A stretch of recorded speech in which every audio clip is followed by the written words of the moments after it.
नमस्कार, mathematical economics for beginners series के एक और वीडियो में आपका स्वागत है। इस वीडियो में आज हम लोग एक नया टॉपिक शुरू करने जा रहे हैं और उसका नाम है इलास्टिसिटी। तो आइए शुरू करते हैं। देखिए, जहाँ तक इस टॉपिक का सवाल है, इलास्टिसिटी, पहले तो इसको ई से रिप्रेजेंट करते हैं और हमें दो तरह की इलास्टिसिटी पढ़नी है। पहली डिमांड साइड और दूसरी supply side.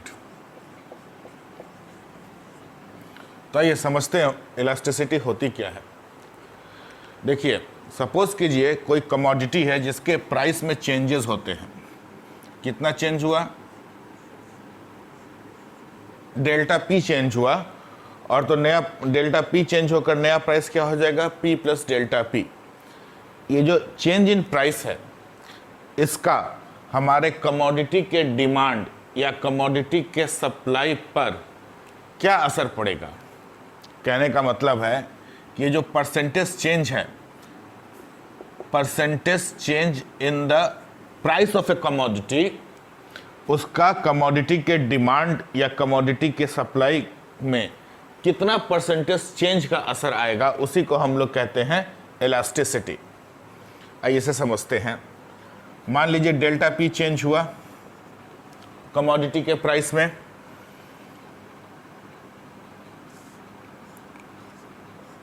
This is the percentage change, delta P upon P into 100, this is the percentage change. Similarly percentage change ये भी तो होगा कमोडिटी का। This is the percentage change in the price and this is the percentage change in the commodity. Supply और demand दोनों पे लागू होता है। तो इन दोनों का जो रिलेशनशिप होता है, इसी रिलेशनशिप को हम इलास्टिसिटी कहते हैं। इस रिलेशनशिप को हम लोग डिनोट कैसे करते हैं? इस रिलेशनशिप को कुछ हम लोग इस तरह से डिनोट करते हैं।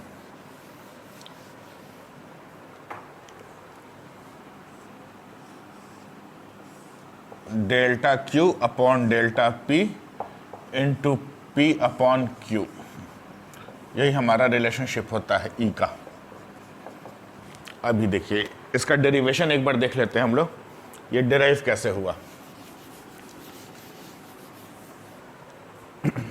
देखिए, हमारा चेंजेस जो हो रहा है कमोडिटी के प्राइस में हो रहा है, उसका इफेक्ट किस पर आएगा? उसका इफेक्ट आएगा हमारे क्वांटिटी पर। अब एक बात और ध्यान से समझिएगा, यहां पर किसी चीज में चेंज आ रहा है किसी दूसरे वेरिएबल के कारण। यानी अगर मान लीजिए Q हमारा एक वेरिएबल है, इसमें जो चेंजेस आ रहा है वो आ रहा है प्राइस में चेंज होने के कारण। तो हमको रिलेशनशिप कैसे एस्टेब्लिश करनी पड़ेगी? रिलेशनशिप में जिसमें पहले चेंज आया वो डिनोमिनेटर में होगा, और जो चेंज कॉज होता है, जैसे कॉज एंड इफेक्ट रिलेशनशिप होता है, cause effect relationship. Cause effect relationship को जब भी स्टडी किया जाता है मैथमेटिकली, जो कॉज होता है वो हमेशा डिनोमिनेटर में होता है और जो इफेक्ट होता है वो हमेशा न्यूमरेटर में होता है। तो हमारा कॉज क्या है? कॉज है हमारा चेंज इन द प्राइस, और इफेक्ट क्या है? इफेक्ट है हमारा change in the quantity demanded और क्वांटिटी सप्लाई। इस बात को हमेशा ध्यान रखिएगा।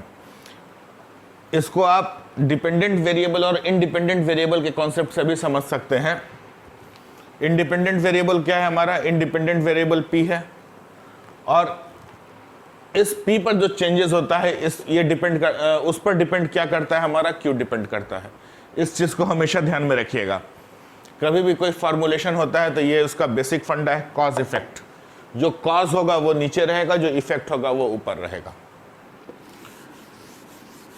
तो यहां पर हमारा कॉज क्या है? Change in price. इफेक्ट क्या है? चेंज इन, कॉज है परसेंटेज चेंज इन प्राइस, और इफेक्ट क्या है? Percentage change in quantity demanded और क्वांटिटी सप्लाइड। देखिए, दोनों जगह अलग अलग रिजल्ट्स आएंगे, लेकिन जो बेसिक प्रिंसिपल है, बेसिक प्रिंसिपल यही रहने वाला है। जब हम लोग माइक्रो इकोनॉमिक्स में इलास्टिसिटी पढ़ेंगे तो इसमें दोनों को अलग अलग पढ़ेंगे, डिमांड को भी अलग पढ़ेंगे, सप्लाई को भी अलग पढ़ेंगे। चूँकि ये मैथमेटिकल इकोनॉमिक्स की क्लास है, यहाँ मेन मैथमेटिकल टेक्निक्स का कैसे इकोनॉमिक्स में यूज़ करना है वो हम लोग सीख रहे हैं। इसके लिए दोनों को एक साथ हम लोगों ने यहाँ पे डिस्कस किया है। ठीक है, तो परसेंटेज चेंज यही ना होगा, डिवाइडेड बाय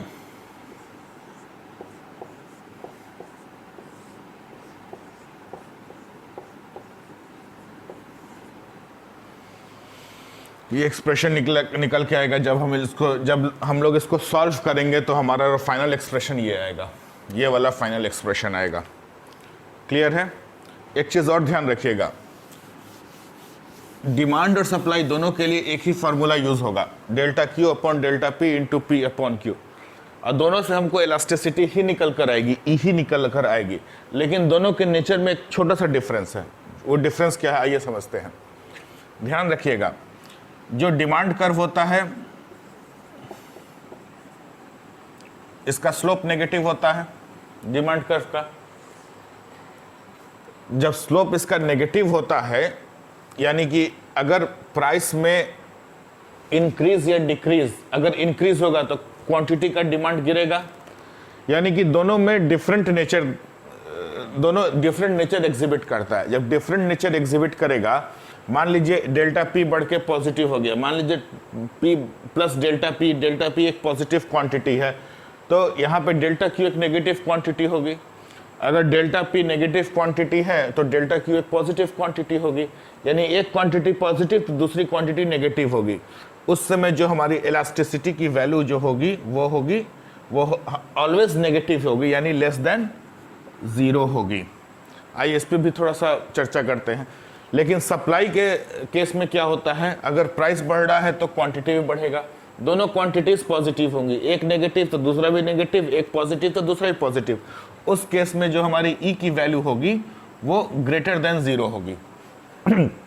अब देखिए, इकोनॉमिक्स में जो स्टडी होती है वो यहाँ पर इलास्टिसिटी की जो स्टडी होती है खास करके, उसमें हमको पॉजिटिव या नेगेटिव से मतलब नहीं होता है कि इलास्टिसिटी पॉजिटिव है, 0 से बड़ी है या 0 से छोटी है।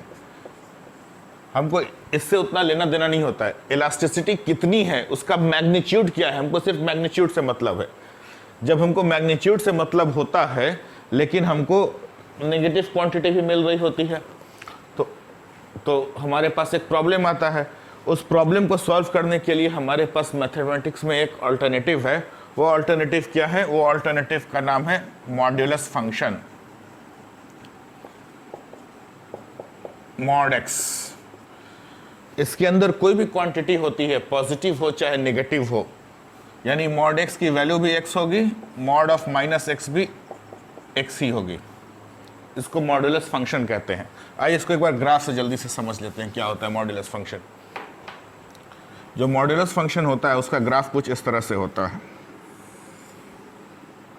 हम लोग का ख्याल है कि ग्राफ से चीज़ें ज़्यादा जल्दी समझ में आती हैं।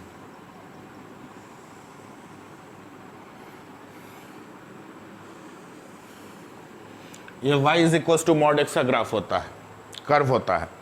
ठीक है, अब देखिए x हमारा पॉजिटिव है, मान लीजिए x हमारा 2 है, तो y भी 2 होगा, और ये एंगल हमेशा 45 डिग्री का होता है, याद रखिएगा। ये वाला एंगल भी 45 डिग्री का होगा। ठीक है,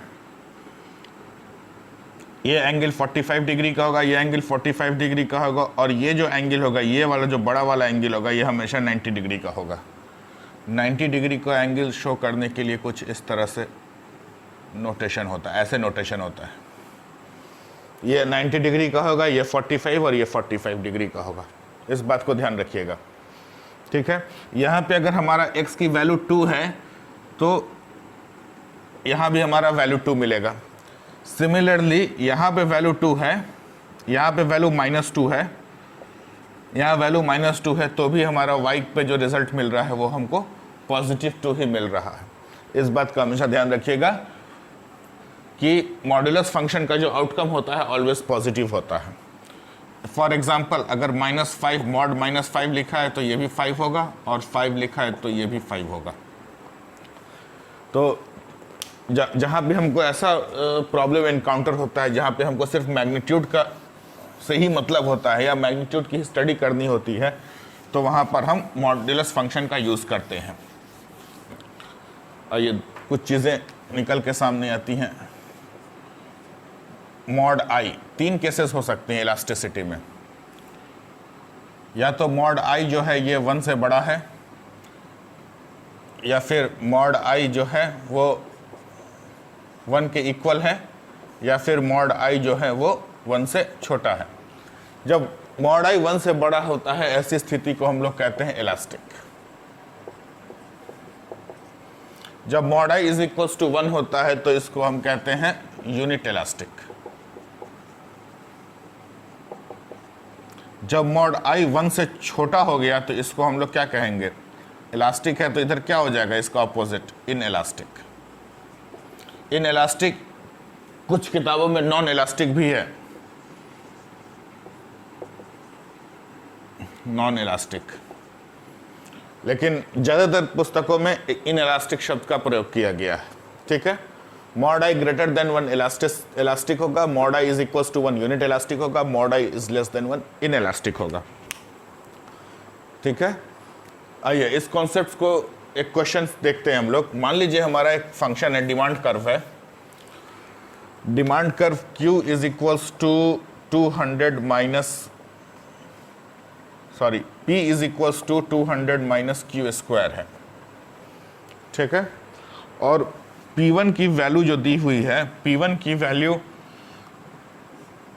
136 दी हुई है और P2 की वैल्यू दी हुई है 119। अब कहता क्या है, हाँ सही है, अब कहता क्या है कि इलास्टिसिटी निकालने का। अच्छा, अभी तक हम लोगों ने जो कैलकुलस पढ़ा है, कैलकुलस का रोल तो अभी तक कहीं दिखा नहीं है।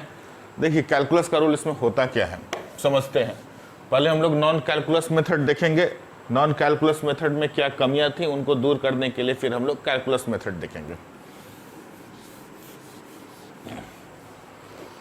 ठीक है, अब हमको इसमें क्या चाहिए, देखिए 2 चीज़ें चाहिए, एक Q1 चाहिए, दूसरा Q2 चाहिए, तभी तो डेल्टा साइन निकलेगा। Q2 minus Q1 is equal to delta Q। Similarly हमको क्या चाहिए, P1 चाहिए और P2 चाहिए। तो हमारे पास P1 और P2 तो है, लेकिन Q1 और Q2 नहीं है। तो Q1 और Q2 हम निकालते हैं। कैसे निकलेगा, P1 की वैल्यू यहाँ पुट कर दीजिए 136, यानी Q square is equals to 200 minus 136। This में Q1 is equals to Q1 square is equals to 64। तब Q1 की वैल्यू कितनी हो जाएगी, 8 हो जाएगी। ठीक है, फिर Q2 की वैल्यू कितनी होगी हमारी, तो 200 माइनस 119 कितना होगा, 81। 81 का स्क्वायर रूट निकाल देंगे, 9 हो जाएगा। ठीक है, अब देखिए, अब जो P1 और P2 है इसका वैल्यू निकालने के लिए हमारे पास, अब आइए अब देखिए P1 और P2 के लिए जो है हमारे पास, पहले Q1 कितना आ रहा है, Q1 आ रहा है 8 और Q2 आ रहा है 9। ठीक है, अब देखिए Q1 और Q2 पॉइंट्स जो है काफ़ी दूर है, और क्वांटिटी का भी जो ये दोनों पॉइंट्स हैं ये दोनों काफ़ी दूर हैं। हम कैलकुलस में जो स्टडी करते हैं, कैलकुलस में दोनों पॉइंट्स काफ़ी करीब होते हैं। जब काफ़ी करीब पॉइंट्स होते हैं, मतलब पॉइंट्स इतने करीब होते हैं कि दोनों का डिस्टेंस 0 मान लिया जाता है, हालांकि 0 होता नहीं है, लेकिन यहाँ तो डिस्टेंस 1 है, यहाँ भी डिस्टेंस अच्छा खासा डिस्टेंस है। तो ऐसी स्थिति में हम क्या करते हैं, इन दोनों का एवरेज निकाल लेते हैं।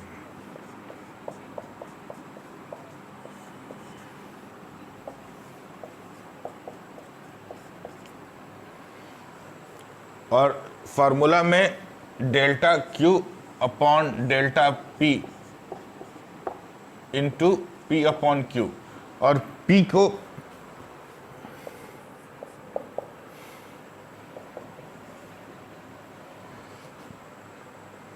P को P1 प्लस P2/2 लिखते हैं और Q को Q1 प्लस Q2/2 लिखते हैं। ऐसा ही, और ये चूंकि पॉइंट्स हमारे कर्व पे दूर दूर होते हैं, मान लीजिए हमारा कर्व कुछ इस तरह का कर्व है, ठीक है, ये पॉइंट्स दूर दूर होंगे, तो इनके बीच का पॉइंट जो होगा उस पर हम लोग इलास्टिसिटी निकालने की कोशिश करते हैं, ठीक है। तो कितना होगा ये 136 प्लस 119 कितना होगा 255/2 is equals to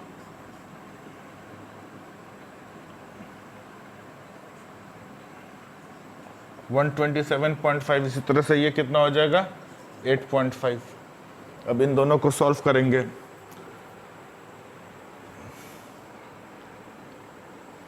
delta Q कितना हो गया, डेल्टा क्यू हो गया 1 या -1, कैसा भी लीजिए इसको 1। अगर इसको 1 ले रहे हैं तो डेल्टा पी को हमको माइनस में लेना पड़ेगा, 9 - 8 -17 इंटू पी कितना है हमारा 127.5 डिवाइडेड बाई क्यू कितना हुआ 8.5। इसी को सॉल्व करेंगे तो हमारा आंसर आ जाएगा। और यहाँ पर हमको सिर्फ मैग्नीट्यूड से मतलब है, तो मैग्नीट्यूड ही हमारी इलास्टिसिटी हो जाएगी।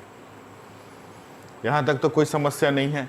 देखिए यहाँ पे प्रॉब्लम क्या था कि हम P किसको लें या Q किसको लें। हमारे पास तो भाई डेल्टा Q और डेल्टा P तो हमारे पास निकल कर सामने आ गया, लेकिन P कौन सी वैल्यू ली जाए या फिर Q कौन सी एक वैल्यू ली जाए। 8 भी नहीं ले सकते हैं, 9 भी नहीं ले सकते हैं, दोनों एक्सट्रीम वैल्यूज़ हैं। जब दोनों एक्सट्रीम वैल्यूज़ हैं तो हमने दोनों का एवरेज ले लिया, तो आर्क, इसको हम लोग कहते हैं आर्क इलास्टिसिटी। लेकिन हमको चाहिए क्या, हमको तो चाहिए पॉइंट इलास्टिसिटी। पॉइंट इलास्टिसिटी के लिए हम लोग देखिए यहाँ पर आर्क इलास्टिसिटी निकालिया तो अपने रिजल्ट से हम लोगों ने कॉम्प्रोमाइज़ कर लिया। एक्चुअली जब हम लोग इकोनॉमिक्स का जो स्टडी करते हैं, इकोनॉमिक्स की स्टडी किस लिए करते हैं, किसी भी पॉइंट पर क्या चेंजेस हो रहा है, rate of change, rate dy/dx का एक दूसरा नाम रेट ऑफ चेंज भी है, वो रेट ऑफ चेंज निकालने के लिए हम मेन स्टडी करते हैं। लेकिन हमारे यहाँ स्टडी का तो स्पैन काफ़ी लंबा हो गया और इस स्पैन को हम लोगों ने काफ़ी छोटा करने की कोशिश की एवरेज लेकर के। लेकिन उसके बाद भी चूंकि हम इकोनॉमिक्स के विद्यार्थी हैं इसीलिए हम संतुष्ट नहीं हैं। उसके लिए हम यहाँ पर कैलकुलस को यूज़ करते हैं। तो डेल क्यू और डेल पी की जगह dq/dp कर देते हैं तो हमारा कैलकुलस यूज़ में आने लगता है। यहाँ तक कोई समस्या? कोई समस्या नहीं। अच्छा, एक चीज़ और ध्यान रखिएगा, बहुत इंपॉर्टेंट है। कोई भी कर्व हमारा कुछ इस तरह का होता है, P = 200 - Q²। यूजुअली, हालांकि U के फॉर्म में भी फंक्शन दिया जा सकता है, लेकिन जब भी इस तरह का फंक्शन दिया जाए तो हम लोगों ने ट्रांसपोजिशन ऑफ फार्मूला सीखा है, लेकिन उसका यहाँ यूज़ नहीं करेंगे। ट्रांसपोजिशन ऑफ फार्मूला का यूज़ नहीं करेंगे। यहाँ पे आराम से हम लोग इसको देखिए, हमको क्या चाहिए, dq/dp चाहिए ना। यहाँ पे हमारा निकलेगा क्या, dp/dq निकलेगा। इसका हम यूज़ इसलिए नहीं करेंगे क्योंकि फंक्शन हमारा कॉम्प्लेक्स हो जाएगा। अगर ट्रांसपोजिशन ऑफ फार्मूले का यूज़ कर लिए तो 200 - p फिर पूरे का स्क्वायर रूट, फिर उसको डिफ्रेंशिएट करना, थोड़ा सा काम कॉम्प्लेक्स हो जाएगा। तो ऐसी स्थिति में हम करते क्या है, dp/dq निकाल लेते हैं। ये 0 हो गया, -2q। अब हमको चाहिए क्या, dq/dp, तो इसको पलट देते हैं। पलटने के लिए क्या करेंगे,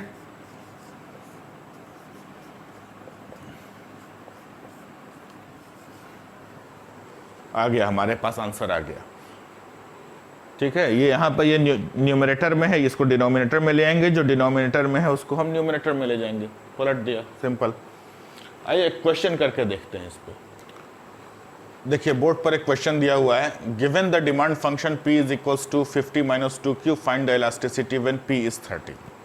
ठीक है, तो हमको पहले सबसे पहली बात की क्या दिया हुआ वो हम एज यूजुअल नोट कर लेंगे। डिमांड फंक्शन दिया है, निकालना क्या है, ई निकालना है। डिमांड फंक्शन दिया है यानी p = 50 माइनस 2Q दिया हुआ है। और उसके बाद एक चीज़ और भी दी हुई है, P इज इक्वल्स टू 30 भी दिया हुआ है, प्राइस इज 30। हमको निकालना क्या है, E निकालना है। E का फार्मूला हमारे पास क्या है, E का फार्मूला है dP upon dQ, sorry dQ upon dP ना, dQ upon dP into P upon Q, ये फार्मूला है हमारे पास। तो हमको निकालने के लिए क्या चाहिए, ये वाला एक्सप्रेशन चाहिए, dQ अपॉन dP चाहिए, P दिया हुआ है, Q और Q निकालना है। तो आइए पहले हम लोग dQ अपॉन dP निकाल लेते हैं। तो dP अपॉन dQ कितना हो जाएगा हमारे पास, -2, ठीक है। dP अपॉन dQ हो गया -2, तो dQ अपॉन dP कितना हो जाएगा, -1/2। क्लियर है। सिमिलरली P हमारे पास है, Q निकालना है, P को यहाँ रख दीजिए, कितना आएगा 50 minus 30 20 2Q, Q is equals to 10। बस फार्मूला में लगा देने का है, dQ upon dP -1/2 into P कितना है 30 upon 10, 15 1.5 minus 1.5 mod E is equals to 1.5। हमारा ये नेचर क्या है, इसका नेचर हमारा इलास्टिक, ठीक है। ये तो हुआ डिमांड फंक्शन। अब अगला क्वेश्चन देखेंगे कि सप्लाई फंक्शन अगर दिया हो तो किस तरह से सॉल्व करेंगे। आइए देखते हैं। आइए बोर्ड पर एक नया क्वेश्चन दिया हुआ है, given the supply function P is equals to 10 plus root Q, find the price elasticity of supply averaged along an arc Q is equals to 100 and Q is equals to 105 and B at the point Q is equals to 100। अच्छा, एक चीज़ ध्यान रखिएगा, ये function जो हमारा दिया हुआ है, जब डिमांड फंक्शन रहता है तब स्लोप हमारा नेगेटिव होता है, जब सप्लाई फंक्शन है तो स्लोप हमारा पॉजिटिव है। ये पहचानने का स्लोप का जो साइन है, स्लोप के साइन से हम पहचान सकते हैं कि ये डिमांड फंक्शन है या सप्लाई फंक्शन है, ठीक है। तो कभी कभी एग्जामिनेशन में ये वाला पॉइंट हटा भी देता है, सप्लाई हटा देगा, उसके बाद कहेगा कि आप सॉल्व कीजिए। तो वहाँ पे आधे बच्चे इसी बात में कंफ्यूज रहते हैं कि इसको डिमांड माने या सप्लाई माने। तो इस बात का ध्यान रखिएगा, अगर स्लोप हमारा पॉजिटिव है तो वो सप्लाई होगा प्लस, और अगर हमारा स्लोप यदि नेगेटिव है तो वो हमारा डिमांड फंक्शन होगा। आइए शुरू करते हैं। देखिए यहाँ पर वही चीज़ dP अपॉन dQ निकालेंगे, dP अपॉन dQ निकाला तो कितना आ जाएगा 1/2। हमको चाहिए क्या, dQ अपॉन dP चाहिए,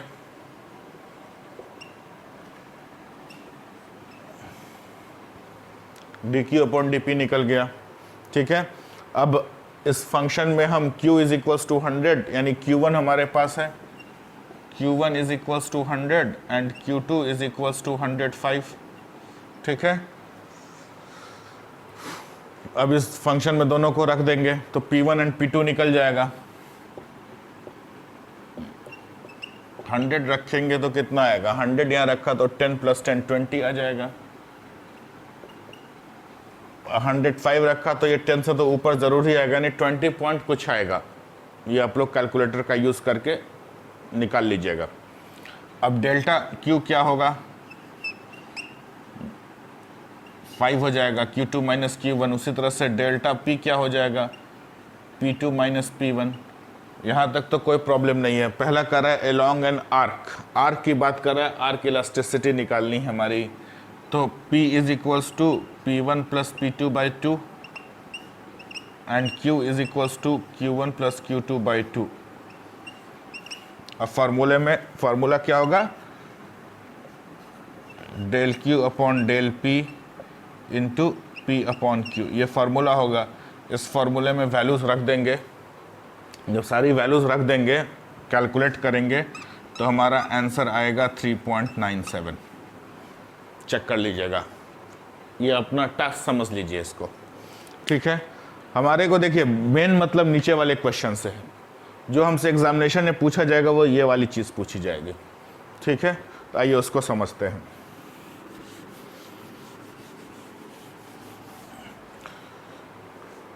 नीचे वाले को समझने के लिए हमारे पास क्या formula, D Q upon D P into P upon Q. ठीक है, D Q upon D P निकालने के लिए पॉइंट 100 पे निकालना है। कितना हो जाएगा, 100 पुट करेंगे, 100 पुट करेंगे तो 10 इंटू 2 20 हो जाएगा।